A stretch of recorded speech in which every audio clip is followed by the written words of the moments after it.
Mansfield in the morning on a Monday morning. Hopefully you managed to survive the weekend, which in some parts was a very cold one. You're alive and kicking with us. Monday morning means it's time to take a look at things financial, but a bit of a change today as well, because the person that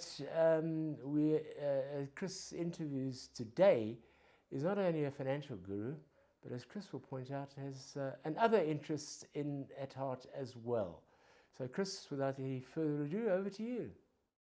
Good morning, Jeremy. Yes, you're right. I'll get to the hobby side of things in a moment, but first I want to tap into his expertise on the markets. He is Wayne McCurrie, portfolio manager at FNB Wealth, former RMB Asset Management Chief Strategist. Wayne, welcome to MansfieldToday.com. Thank you for joining us. Three major stories running at the moment, and they have been for most of this year: Eskom, inflation, and the war in Ukraine. Let's start with Eskom. Several reports over the weekend say President Ramaphosa is about to make a series of major announcements that will solve the crisis. Are we going to believe him? Look, it's difficult, I must be honest. We've had many of these promises before, going back, I think, all the way to 2014. And we hope that there will be some resolution, but at least we know there's one positive thing that has been done. Sufficient licenses have been issued to independent power producers to actually, if not solve, at least alleviate the supply of electricity at some stage into the future. Of course, they've got to jump through all the loops and all the red tape before you actually start constructing these power sources. But at least that has been done. I mean, it only took 14 years for that to happen, but at least we've got that now. And the other part of that story, Wayne, is that he's also now backing Gwede Mantashe's idea that what we need is another Eskom, a second state-owned power company, as is done apparently successfully in China. Oh, well, I just don't know. If it's anything to go by, you don't have to worry about that power company making power for the next 8 years. So we don't have to worry about that one at the moment.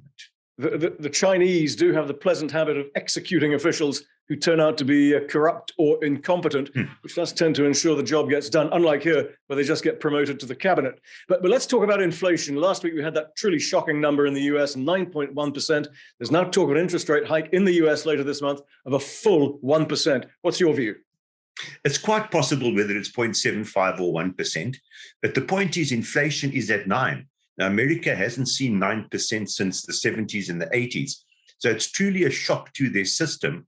And you've got to adapt to it, because effectively you haven't had inflation in America, certainly in the last 10 or 12 years, at anywhere close to that. I mean, it's been at 1% and interest rates have been so low.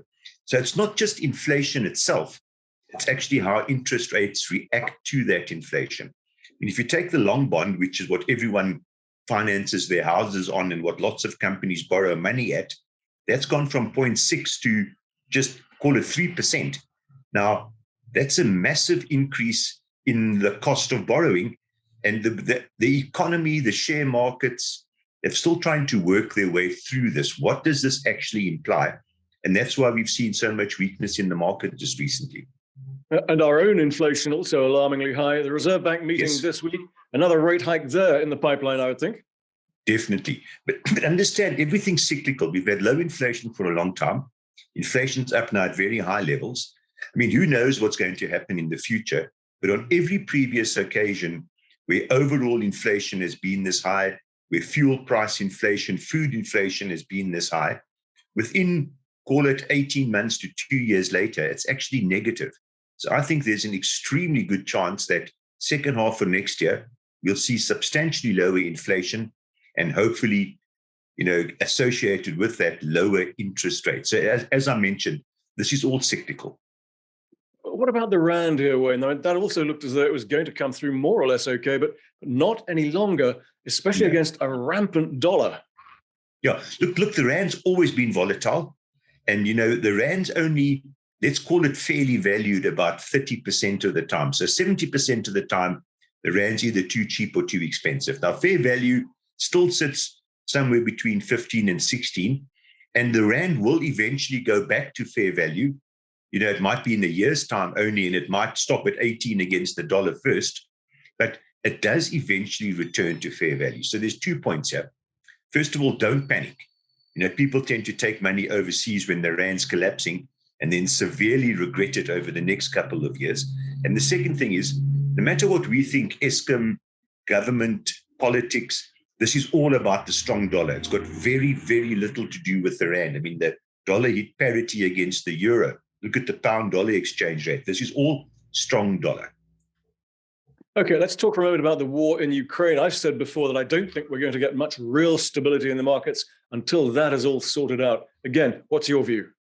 I think you're correct, but only for the reason, if Russia wasn't a big oil exporter and if Ukraine wasn't a big food exporter, the war itself would have virtually no economic impact. It's on the markets and on the global economy. But of course, that's not the case. And it is the impact really on food inflation and oil inflation that is of relevance to investment markets and to economies. The actual war itself, obviously there are political consequences, but only for those two reasons do we obviously worry about it.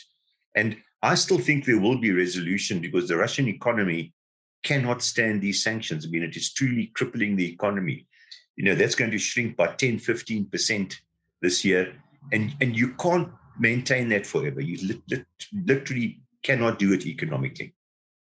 All right, Wayne, now let's turn to your hobby, or should it be, as I call it, your passion, which is the restoration of old motor cars. Where did that come from?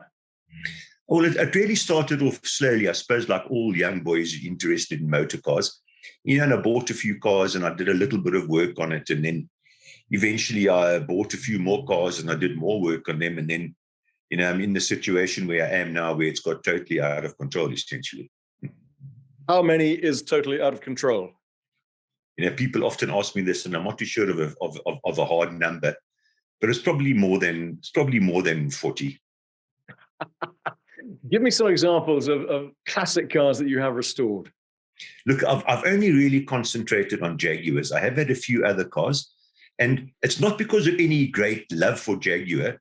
I just at one stage had more Jaguars than other cars, and I just got sick of ordering spares from different places, going to different clubs, getting different reference books, going to different websites. So then I just concentrated on Jags.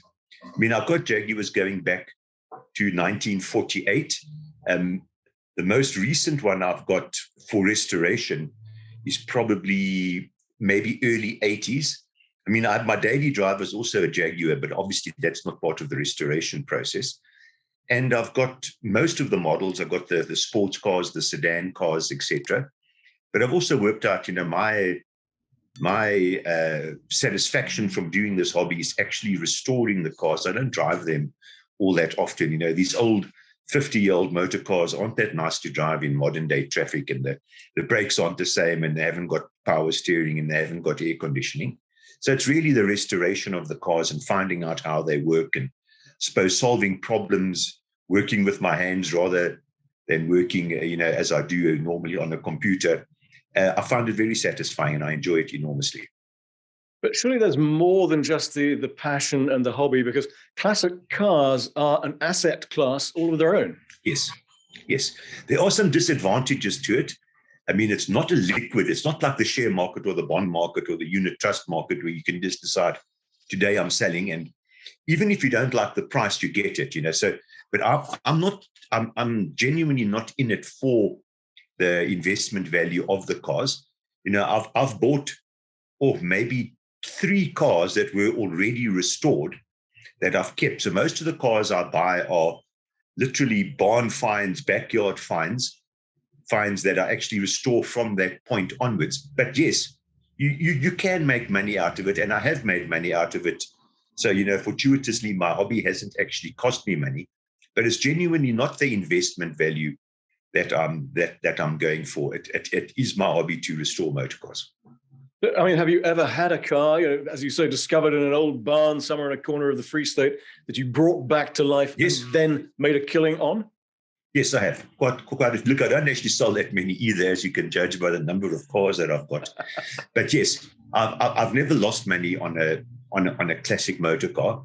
And I've toured the whole country in my bakkie with the trailer, going all over the place to actually fetch cars that people, what I've found is, which was very similar to me many years ago, decades ago, you have this dream that you're going to restore this car, and it's going to be you in the garage with the radio playing in the background and a nice cup of coffee, and you're going to slowly tinker on this car and fix it.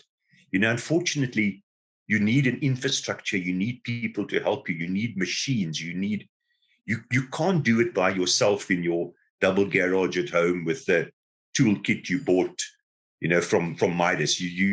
It's actually impossible. So what I find is a lot of guys get these cars and then they strip them and they start working on them, and eventually they work out they can't do it. And then 25 years later, they realize I must either sell this car, or their wife forces them to sell the car. And so I've picked up many, many cars like that. Now, what do you then say to someone thinking about investing in classic cars, purely from an investment point of view? What advice would you give? If it's pure investments, I think you've just, unfortunately, it's so hard to choose a car that's going to be a classic. But I think there's three things I can advise. If there was a car that you truly loved as a youngster, let's just say between 15 and 25, and you now 45, 50, many other people would have liked that car as well. If the prices haven't gone up, more than likely that will be a good future classic, because what happens is you get cars come out, then they go through a slump where they're just not cool anymore. When a car's about, call it 15, 20 years old, it's just seen as an old car. Then when that car becomes 30, 40 years old, there's far fewer of them around, and the prices start to go up, and people start liking them again and buying them again. So that's the first tip. The second tip is, don't think you're going to buy today and make 30% return and sell in 3 months' time. If you buy today, you're more than likely going to have to hold onto the car for the long time. And I'm very cautious about buying any car investment value that's even less than 20 years old, because, you can lose a lot of money. But once again, maybe the fourth thing is, just go back to good old solid investment principles. If you want to do it and you want to try your luck, try it. But don't put all your eggs in one basket. Don't put all of your money that you've got now, spare or retirement money, that you're going to make a killing out of classic cars. You might be lucky, but unfortunately, the chances are you are going to hit some snags along the way. And maybe the best thing is know something about cars. When you take a car for a test drive, know if the engine's okay and the gearbox, know something about cars before you go and commit a lot of money to a classic. Great advice there from Wayne McCurrie. Wayne, thank you very much for having been with us on mansfieldtoday.com. Jeremy, that's it from me for today. Thank you, Chris, and we'll catch you once again next Monday right here on Mansfield Today. Until then, bye-bye.